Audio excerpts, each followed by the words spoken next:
중심을 향하는 그 움직임들이 저기 있다.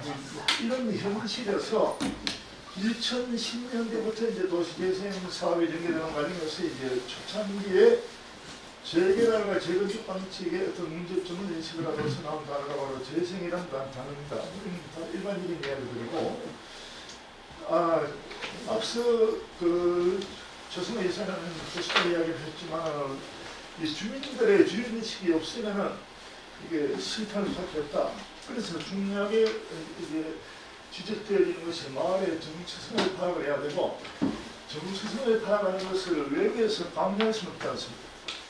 그래서 그걸 이제 주민들의 자발적인 참여를 유발할 수 있는 그 중요한 조건 중에 하나가 바로 이 아카이브 사업이다라고 이렇게 이제 연결되어서 설명되어지고 있습니다.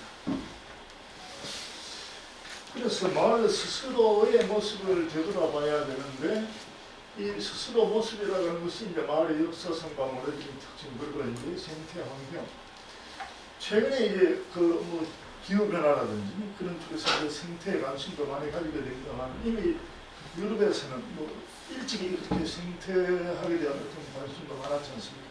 그래서 좀 이따도 말씀드리겠지만 생태와 환경 자원까지도 고려하는 재생을 전개해나갈 필요가 있다. 그러기 위해서는 마을의 원래 모습이 어땠는지를 좀 파악하는 것도 중요하다는 것입니다. 그래서 이런 게 되어졌을 때 이제 주민 공동체가 회복되고 이들에 의해서 재생의 어떤 진정한 의미가 살아날 수 있다라고 이렇게 이야기되어집니다. 아카이브의 특징입니다. 일반적인 이야기가 됩니다. 마을 공동체 아카이브의 개념이 되게 이렇게 설명됩니다. 마을의 역사와 현재의 모습을 보이는 다양한 형태의 기록과 집합적인 공간을 동시에 의미한다. 기록물에 관한 것들, 이제 뒤에 또 작가님 말씀하셨지만 사진도 중요하고, 개인의 일기, 그 다음에 공동체의 기록들, 모든 그런 기록물 플러스 이런 게 수집되어져서 관리, 보관, 전시가 될 수 있는 기록관까지를 포함해서 아카이브가 그렇게 이제 설명되어집니다.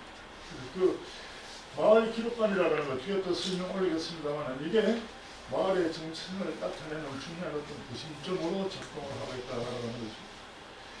이런 것들이 개인의 취향이 아니고, 역으로 말하면 공적인 대상들이기 때문에 주민들의 활동과 관련해서 조성되어야 된다는 것들. 그래서 주민의 참여가 없으면 오래가지 못한다는 이야기. 관에서 꾸려버리면 한계가 있습니다.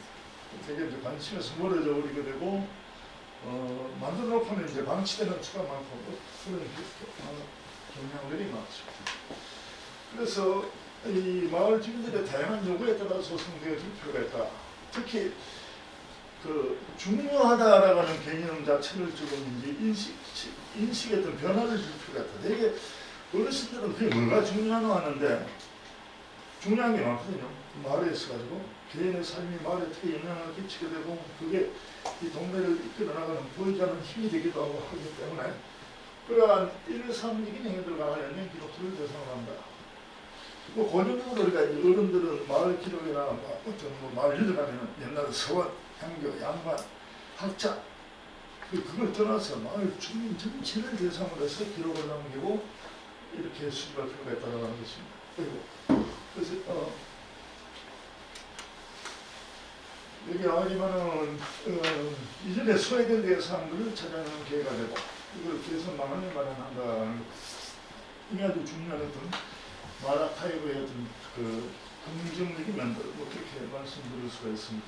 그래서 과거에는 주목되지 않던 부분들, 이걸 좀 더 집중적으로 잘 이야기되어 있는 이 부분들이 어떻게 이제 이 동네 개선 방안을 정책을 만들고 개선하는 실행으로 연결되는 그런 하나의 그 힘으로 작동될 수 있다, 그렇게 말씀드릴 수 있습니다. 이 과정에서 주민들이 직접 참여한다라는 것입니다. 직접 직접 참여한다라는 것, 그냥 수동적으로 알고 물으면 다 하려는 게 아니고 직접 참여하는 부분들이 이제 중요하다라는 것입니다. 최근에 뒤에 또 말씀드리겠습니다만, 주민들이 직접 참여할 수 있는 많은 들이 이렇게 실행되는 동네가 많습니다. 사례에 가서 말씀을 올리겠습니다. 그다음에 얘기 나오다시피 누구나 이 기록의 생산자가 관리자 이행자가 될 수 있는 까닭이라고 하는 것, 이걸 자각시키면서 이 내용에서 합의가 아닌 걸 것인다.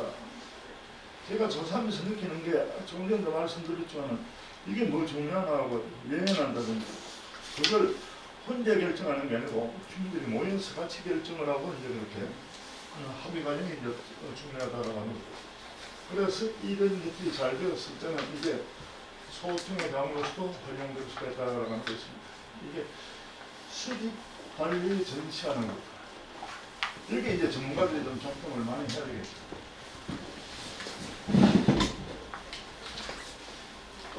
역사문화 자원이라고 하는 것은 익숙합니다. 우리가 뭐 답사를 가거나 또 지금도 근대골목에서 대구에서도 많이 하고 있는 것인데 이게 새로운 내용으로서 의미가 부각되어 있다는 것들. 과거에는 보지 않던, 우리가 앞서 소개에 말씀드렸지만 과거에는 주목하지 않던 부분들이 이렇게 이야기되어진다라고 하는 것들. 그 건축물에 관한 어떤 구조나 뭐 건축적인 어떤 특징도 특징이지만 그 대상에 대한 어떤 역사성 그리고 시대적 정신 그리고 보존의 가치가 이미 결부되어져서 이 건물이 왜 보존되어져야 되느냐라고 하는 이야기가 덧붙여져 가지고 그게 이제 의미를 담게 되는 것이죠. 대상에는 사찰, 뭐 절이나 성뿐만 아니고 일반 주택이나 상가, 시장, 도로, 교당 등 그 지역 사람들이 살아왔던 흔적 전체를 다 대상으로 한다는 것. 그걸 대상으로 해서 이야기를 덧붙이면서 의미를 좀 높겠다 하는 것입니다. 그래서 서상명에도 그런 뭐 작업들을 한 걸 알고 있고, 이건 뭐 다들 일반적으로 하려고 하고 있고 해왔던 그런 작업들입니다. 또 하나 앞서 말씀드렸다시피 이제 지역사회가 가지고 있는 산, 강 이런 것들, 음성을 조사하니까 그 구봉산이라고 이야기를 많이 했어요. 그 주민들에게 저거는 앞산 빼면은 대구 시민들에게 뭐 추억거리가 그렇지 않습니까? 그래서 그런 산이나 강이라고 하는 것들이 이제 중요한 역사문화 유산으로서 강조되고 있다고 합니다. 과거보다 그 대상물의 범위가 훨씬 더 넓어지고 있다는 것입니다. 그 문화적인 경관이라고 하는 게 이제 중요하게 이야기되어지는데, 문화적 경관이라고 하는 쉽게 말씀드리면 이거는 아파트 가격하고도 관련된 창문 열었을 때 어떻게 보이는 거 정원권이라고 하는 거고, 그래서 이걸 동네에서 이걸 어떻게 이제 또 마을에서 이걸 어떻게 이제 바꿔주는가. 뭐 과거 조상들은 풍수라고 하는 것을 이제 사람과 연결해서 마을을 꾸미지 않습니까? 비보라에서 마을 숲을 바꾸게 되고 길을 직선을 내지 않고 곡선을 내는 그런 식의 작업들이 어떻게 조성되어졌느냐라고 하는 것. 그게 오히려 전통 사회에서도 강조되어지고 지금은 이런 경관이라고 하는 것은 공동체 경관이 아니고 편의성, 경제성만 따지다 보니까 길도 직선만 좋아하고 대로만 좋아하고 도로가 넓어지면 동네가 발전될 줄 아는데 더 죽지요. 차 타고 지나가 버리니까. 걸어가야 되는데 그런 부분들. 그래서 이런 경관과 관련해서 이런 돌 형태라고 하는 것도 이제 포함되어서 그걸 강조하고 있다. 이게 이제 그 유럽에 가면은 다들 감탄하지 않습니까? 그 경관에 걸어다니면서 보는 것들. 근데 우리는 걸어다니기에는 굉장히 불안한 도시들이 많습니다. 서울은 어제 이제 걷고 싶은 도시를 한 10년 이상 해가지고 몇 시간 걸어도 지루하지 않습니다. 그러나 대구 시내는 걷다 보면 굉장히 좀 불편하죠. 뭐 주차된 차에 또는 지나가는 뭐 여러 가지 그런 부분. 그래서 이런 그 경관이라고 하는 것이 중요하게 그 도시계획에서 풍경계획이라고 하는 그 중시되고 있다는 것. 그 전망경관이라고 하는 것이 하나의 역사문화 유산으로서 보호에서 강조된다는 것입니다. 이건 뭐 세계적인 추세에 우리가 뒤따라가고 있는 것인데, 여러 사진을 좀 가져오려다가 이 사진은 하나 가져와봤습니다. 최근에 논란되고 있는 거. 뭐 되게 잘 다들 아시겠지만 왕릉을 가름하는 이 아파트 단지라고 하는 거. 대한민국 어디 가서 사진 찍으면 아파트 안 나오는 데가 드뭅니다. 시골도 그렇습니다. 저희 경기도 이제 가면은 막 찍으면 아파트 나오고.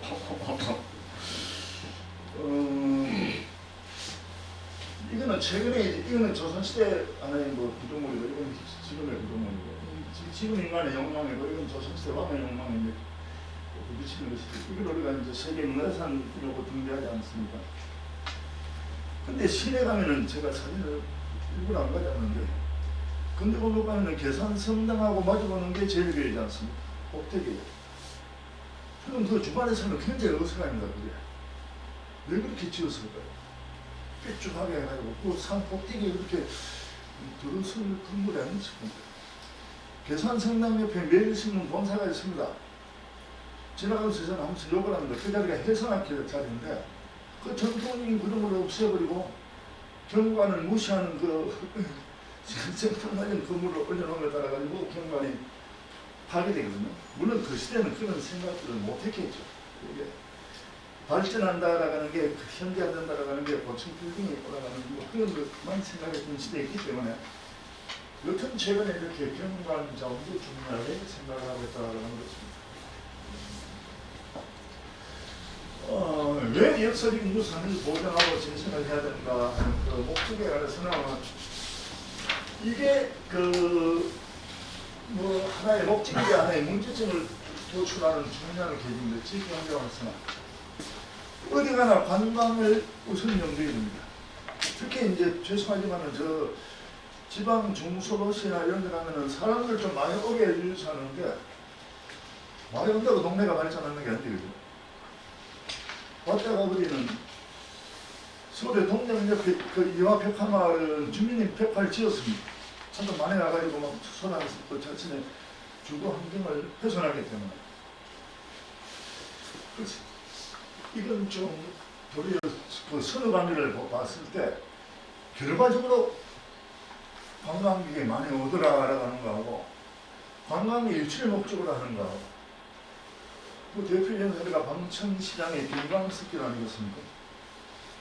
경광석길 때문에 뭐 구청장 상황받고 되고 그런데 뭐 관광에 별하지만은 시장은 원주민들은 되게 죽어버리고 처음 들어갔던 작가들은 쫓겨나가 버리기도 하고 그래서 이게 아주 그 양면적인 어떤 그 성격을 가지고 있다고 하는 것들.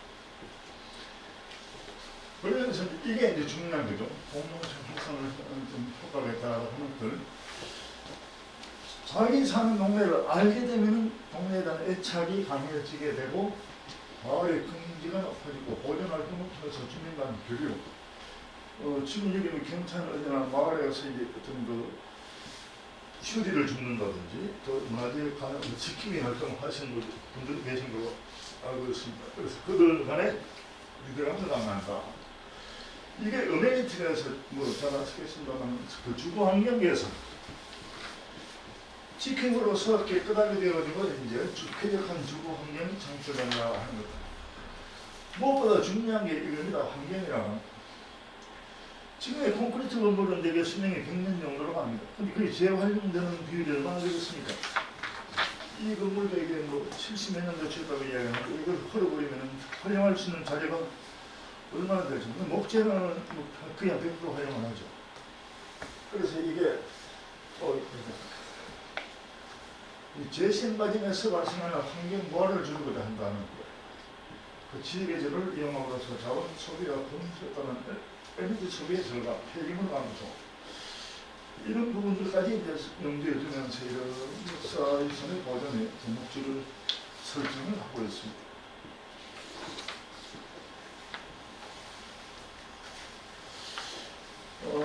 어떻게 아까 이걸 하느냐라고 하는 것, 뭐 되게 앞서 잠깐씩 말씀 올렸습니다만은 마을에 여러 공동체가 많습니다. 뭐 주민단체도 있고, 방면단체도 있고, 우리 박정 동아리원도 있을 것이고, 아직은 시도된 바를 잘 보지 못했습니다만 아파트 주민자치위원회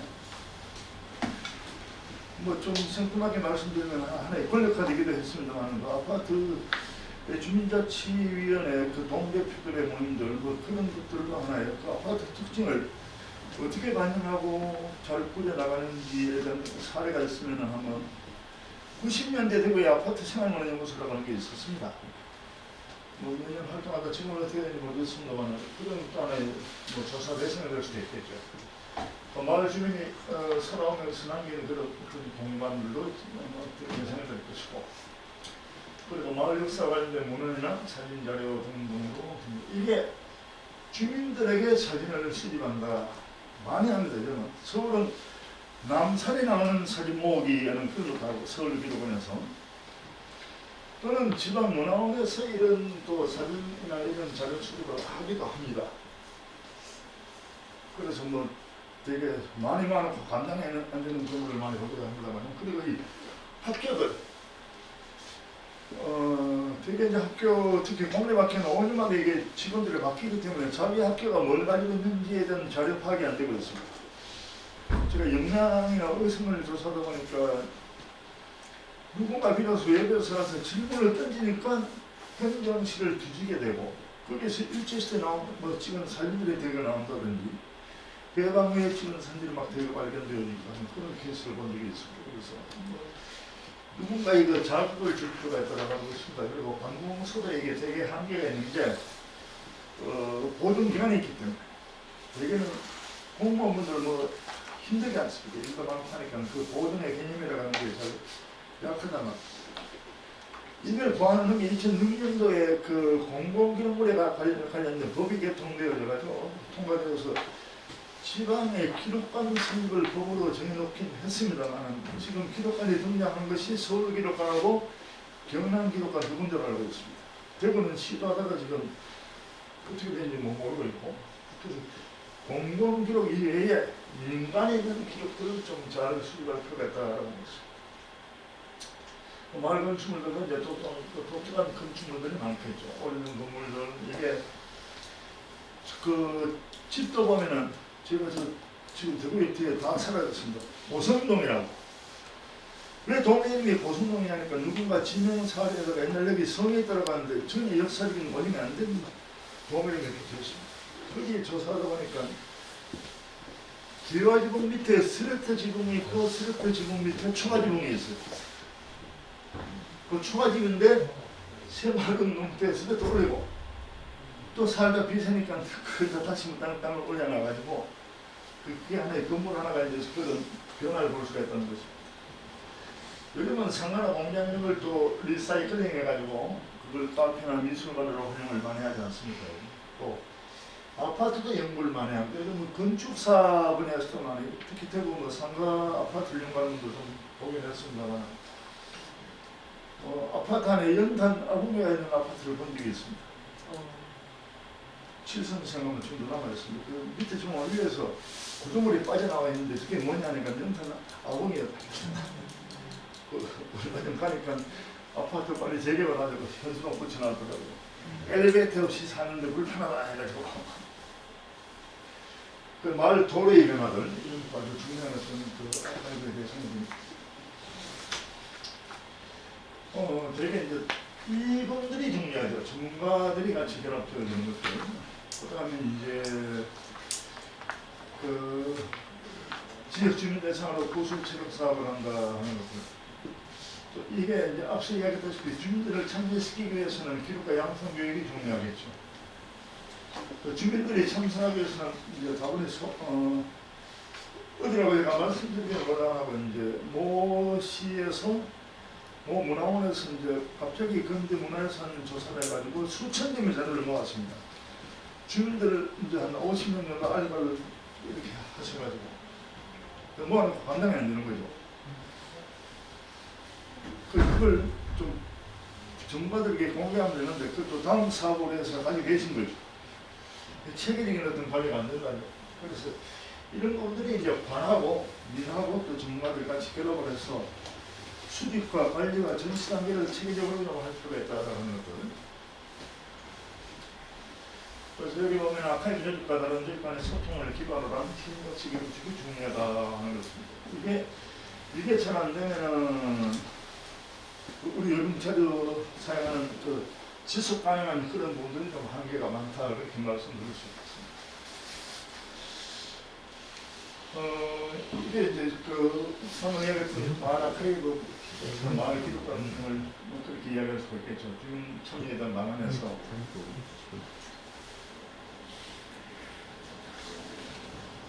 그 서울은 최근에 엄청난 성과물들이 가볍게라도 많이 나옵니다. 이게 뭐나 많은데 제가 두 군데 그냥 대충 가져왔습니다만 서울시는 50 플러스 사업을 해서 이제 50대들의 은퇴자들에게 마을 기록과 교육을 통해서 일정 기간 마을 조사를 시킵니다. 그 선빵을 내놨던 그 기본적인 어떤 그 급료를 주고 그걸 모아서 관리하게 하는 거죠.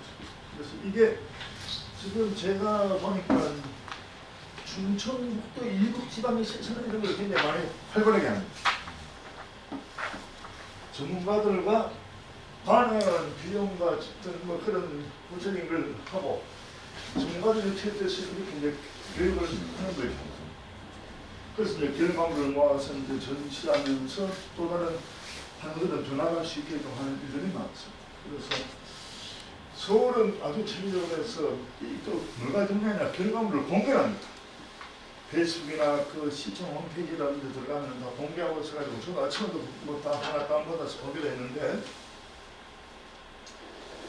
그래서 이런 기록과 양성 과정을 통해서 이제 기록에 대한 어떤 관심도 유발시키고 기존해가지고는 선입견도 좀 깨면서 지역을 활성화시키는 마음이 되지 않겠는가 하는 것입니다. 그래서 이거는 서울시청 홈페이지에 가시면 50 플러스 마을 기록단 사업이라고 있습니다. 이제 사업 한 꼭지가 되어가지고 각 동마다 물론 이제 관리 수준에 따라서 좀 차이가 있습니다만은 그런 사업들이 있습니다. 뭐 그런 걸 한번 생각해 보시면 이 경선에 쳤다는 걸 한번 생각할 수가 있겠습니다. 구술조사라고 하는 게 이제 2000년대 이후에 뭐 아주 뭐 굉장히 많이 진행되고 있습니다. 사실 구술은 말로서 이렇게 역사를 조사하는 것인데 저도 역사공부 때는 구술조사를 따로 뭐 공부하지는 않았습니다만 어르신을 만나서 이야기 듣고 이제 그러면은 원자료를 찾아야 됩니다. 검증을 한다고 그렇게 이제 공부했는데 최근에 이걸 워낙 많이 하시더라고요. 구술조사가 발전된 나라가 미국입니다. 잘 아시겠지만 미국에 그게 전쟁 영화나 옛날 영화 보면은 첫 장면에 얼마나 나옵니까? 노인분들 나와가지고 내가 옛날에 말이야 어떻게 싸우고 어떻게 누굴 만났는데 하면서 장면이 싹 바뀌면서 희한하게 그 어른과 닮은 젊은 배우가 나와가지고 또 그렇게 영화를 그렇게 제작을 하지 않습니까? 그래서 이게 구술이 굉장히 중요하긴 합니다. 문헌에 나타나지 않은 이면의 역사를 보완하는 중요한 장점으로서 이제 구술 조사가 중요해서 많이 하고 있습니다. 그러면서 이제 자료가 또 수집되는 거죠.